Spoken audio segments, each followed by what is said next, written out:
Hello friends, very good afternoon. कैसे हैं आप सब? आई होप आप सब अच्छे ही होंगे। आज हम लोग अपनी एनसीईआरटी की क्लास 6 की क्वेश्चन आंसर की सीरीज करने जा रहे हैं। जैसा कि आप सभी लोगों को पता है, मैंने पूरा अच्छे से चैप्टर एक्सप्लेन कर दिया है। एक एक चैप्टर का वीडियो आपको मेरे चैनल पर मिल जाएगा। वीडियो के नीचे लिंक दिया गया है, उस लिंक पर क्लिक करके चेक कर सकते हैं। आज से क्वेश्चन आंसर की सीरीज़ स्टार्ट करने जा रहे हैं हम लोग। आइए हम स्टार्ट करते हैं क्लास 6 की क्वेश्चन आंसर की सीरीज़। इसमें मैं चैप्टर 6 आज पढ़ाऊँगी। राजा, राज्य, राजा और एक प्राचीन गणराज्य।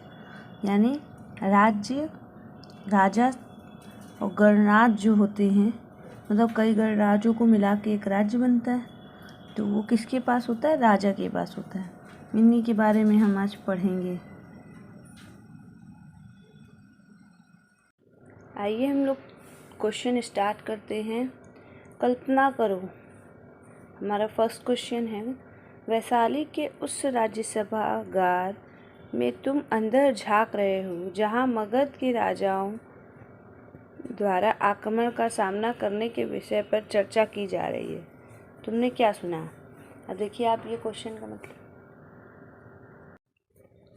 कल्पना करो यानी आपको सोचना है कि आप वैशाली के उस सभा में हैं जहाँ पे आप अंदर झांक रहे हैं, जहाँ पे मगध का आक्रमण हुआ है वैशाली पे, और वहाँ पे राजा और उनके मंत्री उस आक्रमण के विषय में बातें कर रहे हैं।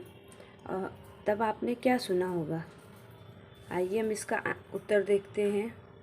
वैशाली के सभागार में राजा मगध की विशाल सेना के विषय में चर्चा कर रहे थे कि मगध के पास पैदल, रथ, हाथियों की बहुत बड़ी सेना है, उसका मुकाबला कैसे किया जाए। सभी राजा घबराए हुए थे। तो यानी जो वैशाली के राजा थे वो अपने सभागार में ये बातें कर रहे थे कि मगध के पास तो इतनी विशाल सेना है, उसमें पैदल वाले हैं, हाथी वाले हैं, रथ वाले हैं, ठीक है। तो इतनी बड़ी सेना का हम लोग सामना कैसे करेंगे, उनसे हम लोग कैसे मुकाबला कर सकते हैं? तो सभी राजा और मंत्री सब इस बात को सोच के बहुत घबराए हुए थे, ठीक है। आइए हम लोग अपना नेक्स्ट क्वेश्चन करते हैं। आओ याद करें, ठीक है, हमें इसको याद करना है। इसका पहला क्वेश्चन है, सही या गलत बताओ। यानी इसमें देखिए हमें सही और गलत बताना है। यहाँ वाक्य दिए गए हैं, या तो वो सही होंगे या तो वो गलत होंगे। आइए हम इसे स्टार्ट करते हैं। इसका पहला है, क अश्वमेध के घोड़ों को अपने राज्य में से गुजरने की छूट देने वाले राजाओं को यज्ञ में आमंत्रित किया जाता था। तो ये सही है। हाँ, जो राजा अश्वमेध के यज्ञ में जो घोड़ा जाता था उसको अपने राज्य से जाने देते थे बिना युद्ध के, तो उन्हें युद्ध में आमंत्रित किया जाता था। तो ये सही है। इसका अगला हम लोग देखते हैं, ख राजा के ऊपरी सारथी पवित्र जल का छिड़काव करता था। नहीं, ये गलत है, ऐसा वो कुछ नहीं करता था। अब हम लोग आइए नेक्स्ट देखते हैं। ग पुरातत्वविदों को जनपदों की बस्तियों में महल मिलते थे। नहीं, ये भी गलत है। आइए हम लोग नेक्स्ट देखते हैं। घ चित्रित घूसर पात्रों में अनाज रखा जाता था। नहीं, ये भी गलत है। आइए हम लोग नेक्स्ट देखते हैं। अंग महाजनपदों में बहुत से नगर किलाबंद थे। हाँ, ये सही है। जैसे किले को घेरने के लिए किलाबंद कर नगर में बनाया जाते थे किले, ठीक है। तो ये सही है।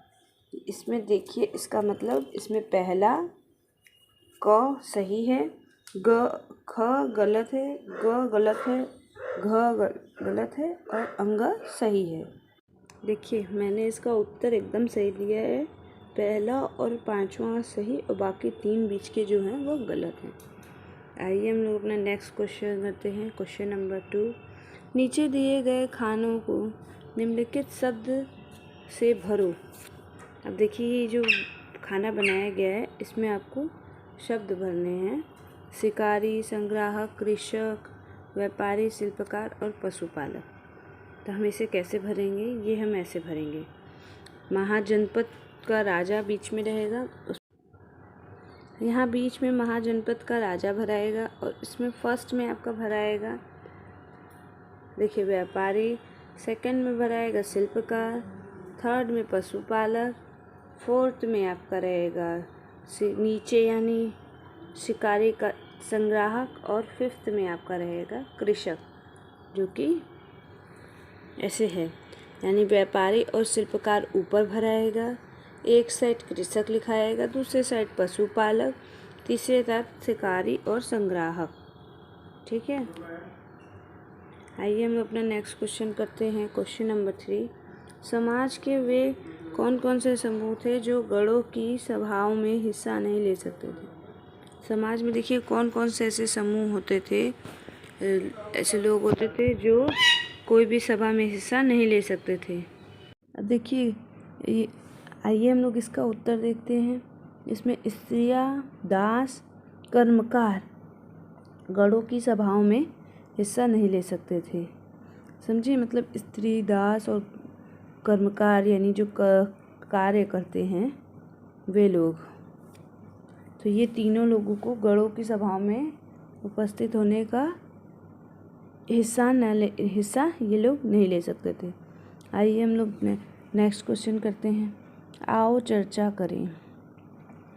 क्वेश्चन नंबर 4, महाजनपद के राजाओं ने किले क्यों बनवाए?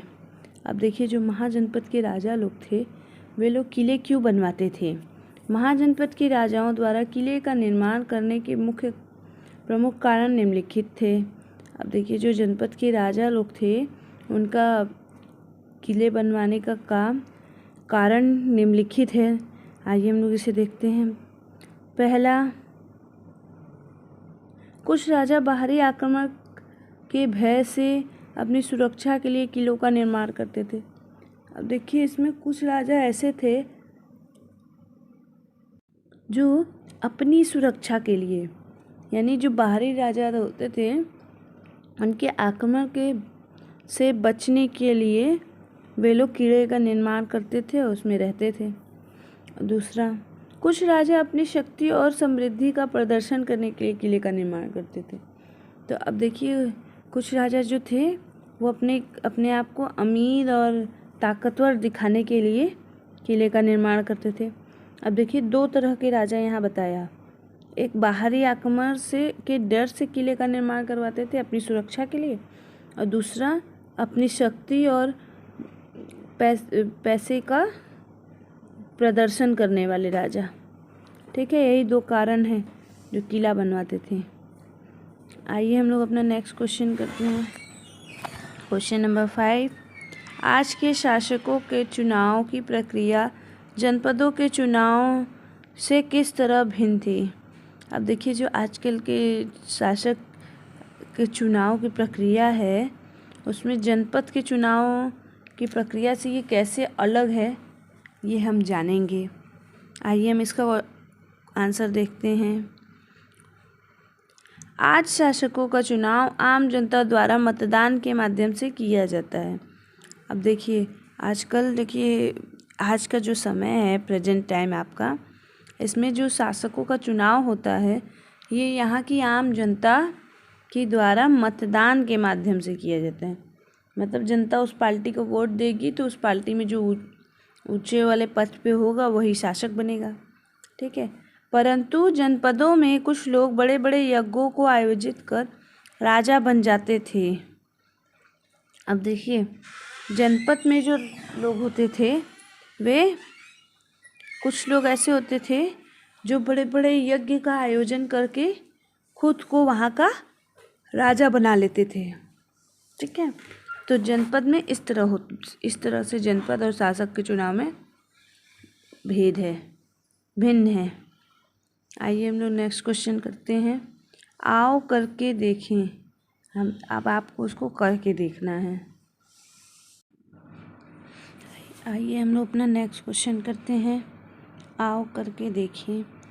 हमारा क्वेश्चन नंबर 6, तुम्हारे पुस्तक के अंत में दिए गए राजनीतिक मानचित्र में अपना राज्य ढूंढो। क्या तुम वहाँ प्राचीन जनपद थे? अगर हाँ तो उनके नाम लिखो। अगर नहीं तो अपने राज्य के सबसे नज़दीकी वाले जनपद के नाम बताओ। ठीक है, जैसा कि आप मैप आपके बुक में लास्ट पेज पे जो पॉलिटिकल मैप दिया गया है, यानी राजनीतिक मानचित्र जो दिया गया है, उसमें आप अपना राज्य ढूंढेंगे और वहाँ उसका क्या प्राचीन नाम है वो पता करेंगे। उस मैप में लिखा होगा। अगर हाँ लिखा है तो आप उसका नाम लिख देंगे, और अगर नहीं लिखा है तो अपने राज्य के नज़दीकी जो राज्य हैं, जनपद हैं, उनके नाम आपको वहाँ लिखने हैं। ठीक है। उत्तर विद्यार्थी स्वयं करें। ये कार्य आपको स्वयं करना है। ठीक है। आइए हम लोग नेक्स्ट क्वेश्चन देखते हैं। क्वेश्चन नंबर 7, प्रश्न 2 के उत्तर में बताए गए समूहों में से कौन से समूह आज भी कर देते हैं? अब देखिए क्वेश्चन नंबर 2 में जो आपका बताया गया है, ठीक है, तो इसमें जो समूह बताए गए हैं, यानी हमारे 3 समूह मुझे लगता है बताए गए हैं कि वही स्त्रियां और कर्मकार और दास। तो क्या इन तीनों आज भी कर देते हैं? आपको ये पता करना है। आइए हम इसका उत्तर देखते हैं।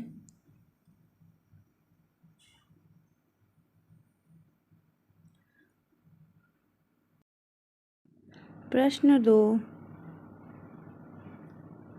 के उत्तर में बताए गए समूहों में से कौन से समूह आज भी कर देते हैं? यानी जो आपके व्यापारी, शिल्पकार और ये जो समूह आपका ब्रैकेट में दिया गया था, वही क्वेश्चन को आप पूछ रहा है। आज इनमें से कौन कौन से लोग कर देते हैं, इसके बारे में जानेंगे। आइए इसका उत्तर देते हैं।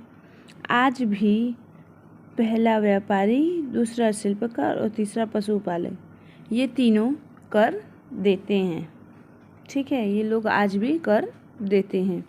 आइए हम लोग अपना नेक्स्ट क्वेश्चन करते हैं। प्रश्न 3 में बताए गए समूहों में कौन सी आज भी मतदान का अधिकार प्राप्त है? तो आइए, मतलब ये जो क्वेश्चन नंबर 3 में आपके जो 3 समूह बताए गए थे, इनमें से किस किस को आज मतदान करने का अधिकार है? तो सभी को मतदान करने का अधिकार है। आइए हम इसका उत्तर देखते हैं। पहला स्त्रियां, दूसरा दास, तीसरा कर्मकार। आज इन तीनों समूहों को मतदान करने का अधिकार प्राप्त है। ये सभी मतदान कर सकते हैं। आज का जो समय है इसमें सभी को मतदान करने का अधिकार है। यहाँ हमारा चैप्टर 6 ख़त्म होता है। तो thank you so much friends. अगर आपको कोई भी प्रॉब्लम हो तो आप मुझे कमेंट बॉक्स में कमेंट करके बता सकते हैं। अगर आपको कोई और क्वेश्चन आंसर की ज़रूरत हो तो कमेंट सेक्शन में कमेंट करके आप बता सकते हैं मुझे। डिस्क्रिप्शन बॉक्स में पूरा फुल वीडियो का लेक्चर दिया हुआ है। अगर आपको एक्सप्लेनेशन देखना हो तो डिस्क्रिप्शन बॉक्स पर जाकर आप चेक कर सकते हैं। Thank you so much. Video को लाइक ज़रूर करें।